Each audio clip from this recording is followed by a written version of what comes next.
Qu'est-ce qu'il représente vraiment? Une gêne, un délit, une inquiétude ou encore une assurance, un réconfort, un rêve ou une motivation? Ceux qui le décrivent, qui demandent une enquête, techniquement, ils ont raison, mais pratiquement beaucoup d'entre nous ne veulent pas voir cette raison.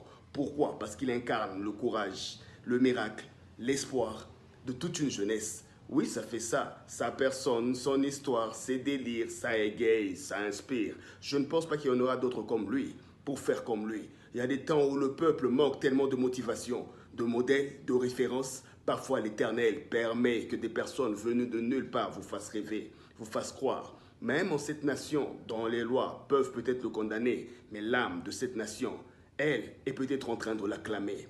Donc, sur ce sujet, usons d'apaisement, d'amour et de bonne foi. Canalisons nos volontés pour qu'elles ne puissent pas briser un élan qui est en train de porter toute une jeunesse et beaucoup à croire encore en eux-mêmes, dans cette nation et en un devenir meilleur. La RDC est une terre de rêves. Laissons certains les réaliser, si c'est leur temps, et qu'ils vendent de l'espoir aux autres, qui auront aussi leur temps.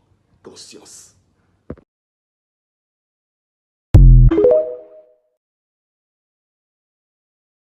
Qu'est-ce qu'il représente vraiment? Une gêne, un délit, une inquiétude ou encore une assurance, un réconfort, un rêve ou une motivation?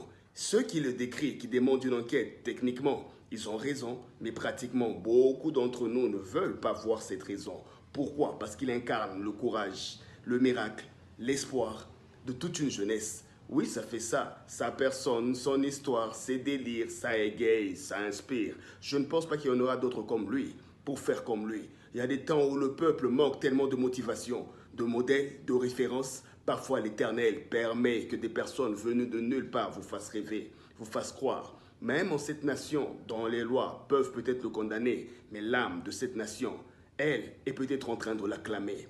Donc, sur ce sujet, usons d'apaisement, d'amour et de bonne foi. Canalisons nos volontés pour qu'elles ne puissent pas briser un élan qui est en train de porter toute une jeunesse et beaucoup à croire encore en eux-mêmes, dans cette nation et en un devenir meilleur. La RDC est une terre de rêves.